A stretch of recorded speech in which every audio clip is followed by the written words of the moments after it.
Well, peace and good morning, y'all. It's November 11th. It's Veterans Day. All you veterans out there, thank you for your service and support. And I hope local folks where around where you live and where you're from are treating you in the proper way because, boy, our government sure doesn't. So, just a quick update. Getting ready to head out into the shop. I'm going to go out, turn the heat on, come back in and get things wrapped up here in the house. So just send an email off to Gingerman. I'll tell you, this stuff for a single guy, one guy, not single, but one person to try to put all this together. It's tough, man. It's tough, especially this time of year. We got 5 inches of snow yesterday or the day before, the night before, and we were not ready for snow out here, man. I hadn't blown and mulched the leaves yet, and there was a lot more to do before we had snow on the ground. And granted, half of it's already gone in one day, melted, and I expect all of it to be gone probably before the end of the week or by the end of the week, because we're going to have a mid-50s day. So it's going to make a bigger mess. It's going to cause an even bigger mess. Thank God 5 inches of snow didn't take our new tent down, Todd. So what do you think about that, Mr. Cleveland Rocks? Yeah, it withstood the weight of all that pretty well. Get this. I got that old 10 by 10 pop-up. That's right, Special K. That old Bob Kirkowski 10 by 10 pop-up. When he gave it to me, it was ready for the trash can. All I did is kind of tighten up all the nuts and bolts on the apparatus that, the framing that hold it up, and it's still rickety and wobbly as all get out. But it had 4 to 5 inches of snow on top of it, and because it's anchored, you get these things anchored properly, and they'll withstand quite a bit. So I knocked the snow off of it, all the lumber that was underneath it from the pallets that me, Rich, and my niece and nephew have been deboarding and denailing to get the 4x4s. So we're talking big 11, 12-foot long skids of hardwood that I am harvesting the 4x4s from, the very base of these things that they're built from. And then the rest of the lumber that goes on the top, we've been separating. You never know. Out here, you can use lumber to get unseasoned wood or wood that isn't completely seasoned, trees that you've chopped down, burning. You throw lumber burns really hot. So, outdoors it ain't a big deal. We use the lumber in construction in the garage for all kinds of things, right? So it's good to have around. It was underneath Bob's tent on a couple of skids with a wheelbarrow with half a package of shingles, brand new shingles from when my brother-in-law came over a year ago. And we had some shingles blow off, and he told me, well, get a package of shingles and get this and get that, and I'll be over to fix it. Well, they're brand new. I don't want to throw them on top of the skids on the side of the garage where I'm going to stack up the trees I'm eventually going to cut down. Again, all of this before we're ready, and here comes the snow, right? So that, along with not making any headway on getting the engine on the laydown cart put together and pressure checked so we can move forward. This whole stuffer thing, I believe everything happens for a reason, folks. Come on. But I don't understand, the back gets injured. I got to go meet this doctor, and come to find out his wife, who works the counter. Get to know both of them 3 times a week, then twice a week, then once a week until I'm done. 24 visits, 8 weeks. Start working on going to Pittsburgh, have this problem, drop the conveyor or the stuffer for the reed cage, bust it, try to fix it back up, going to back and forth to the doctor, not going to Pittsburgh, deciding to go to Daytona, It gets cold. I rush out to put antifreeze in the sprint cart. It's just, I'm unprepared. I am unprepared for all this stuff. I'm not ready. I'm not making any headway. The clock is ticking. I'm running out of time, and I'm feeling the pressure. And on top of all that, I got all this Gingerman stuff going on. I'm asking questions. He's answering the questions, which just causes me to ask more questions. Then now people are calling. They want to send money. They're sending money and trying to work out, their pit spot and all the benefits that come with being a sponsor and at that level of sending a couple extra bucks more than you would by just sending $250 for the single day or $400 for the weekend and washing your hands and leaving everything to me. Gingerman is a real racetrack, run like a real business. 30 years at Grattan has either one, spoiled me, or two, polluted me on how these things go about, because he sent me a list 3 days ago and I didn't even see the email, because it's a long trail of emails all combined together, and he sent it on the 8th, and I just saw it this morning. And he sent me a big long list of all the services and what everything costs, and so if I'm going to offer electrical in a garage and these amenities to you as a bonus for sending the extra money, the sponsor level money, right? And we'll get to all that some other time. But I just needed to vent is all, I guess. And there's nobody else here except me and the cows. So I just needed to unwind and back up. Today I'm going out in the garage, and I'm gonna tear the four-banger go-kart apart to make some room out there. It's getting so congested in there again because I just don't have enough room. Too many go-karts, not enough square footage. That's all there is to it. So even though we got the tent up and back, and we've moved all the lawn equipment, yard stuff, it was already out in the lean-to anyway. That's another thing. We'll get to that in a minute, but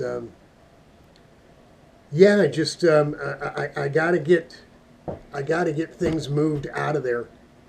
The sprint cart is in the trailer with full antifreeze in it. I took all the wheels and tires off, jacked the frame up.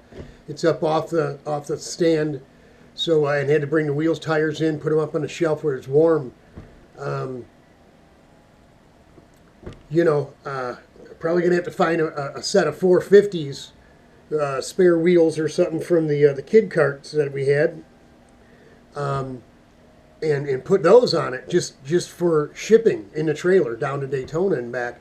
Same with the Enduro. I got the pole in the trailer with all those old Dunlops on them. We haven't had a Dunlop importer in how long now? 10 years. Has it been 10 years since Russell quit doing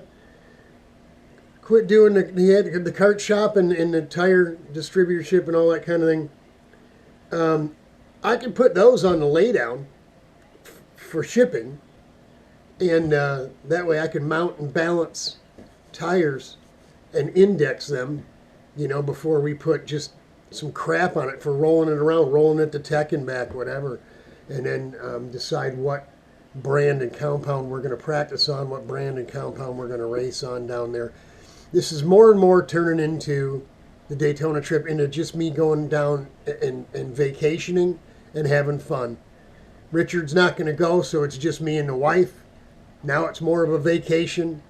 I had a goal of the laydown running 159.999 or better.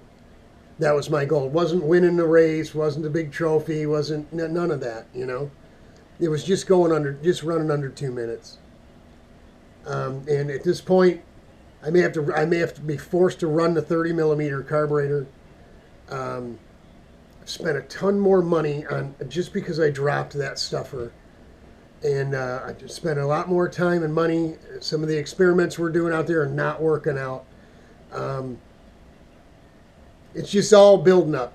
It's all building up. I'm getting stressed. I'm not having any chest pain. That's a good thing. I don't need to go see the cardiologist, knock wood. But I am going to go see a GP doctor. I haven't had a cough cold doctor in years. He's going to write it, God willing, write me an order for the MRI. Go get my lower back MRI. The surgeon that did the surgery on my back is now not available the 26th of December. Imagine that. Why they booked him the day after Christmas, between Christmas and New Year's. Big fancy surgeon down in Florida. They called me and said, we don't know who booked this date, but he's leaving on the 22nd. He won't be back to the 19th of January. And I said, well, gee, surprise. I was waiting for that phone call. But I'm going to get the MRI anyway. Pick up all my records from the place where I go to have my MRI for the shoulder, for the back. Go to the hospital, pick up all my paperwork and the MRIs and reports, any x-rays and what have you, even for the open heart stuff. All of my stuff gathered in one place.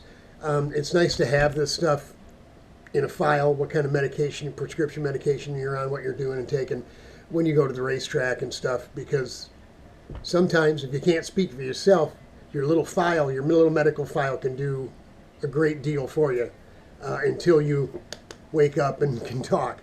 God forbid even any of that happen, but I've always been prepared for that. So we're going to go ahead and do all that anyway, but we're like I said, running out of time. We spent a bunch of money on 2-part foam. Rich came over, we foamed up a seat. I need to trim it out and get it ready to take a fiberglass part off of, but it's not going to happen before Daytona, man. I'm going to end up putting the aluminum seat back in it.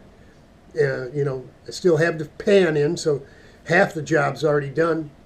Simply because, and it wasn't comfortable, but simply because I'm out of time. I'm out of time. Just getting the intake, a 30 or a 40, and the 40's not looking like it's going to work out, back on the motor. Change the gear. Remove the wheels and tires. Mount new fronts and rears. I've got a new set of Vegas already mounted, but we got to get the fronts on and balanced and indexed so we can just put the index and go. We don't do no balance, mounting and balancing at the track. It takes too much time. They don't give you enough time as it is down there. So, yeah, it's I'm a one-man gang over here, and it's weighing on me. If I don't look like I've been to hell and back, I sure feel like I have mentally. I have not, I'll be honest, it's my own fault. I have not been a good steward of my time. So I got to get out there and get this 4-banger torn apart, torn down, get it the heck out of the way, make some room so I can work around the F-125. The sprint cart is pretty much ready to go. We just need to do a little gear change. We're only one tooth off, one tooth too big on the axle compared to the suggestion I was given by our good friend from Chicago, Alex Popozoy, who has won the CIK class Saturday and Sunday, or both days, F1, F2, whatever you want to call it, final 1 and 2, I think for the last 2 years.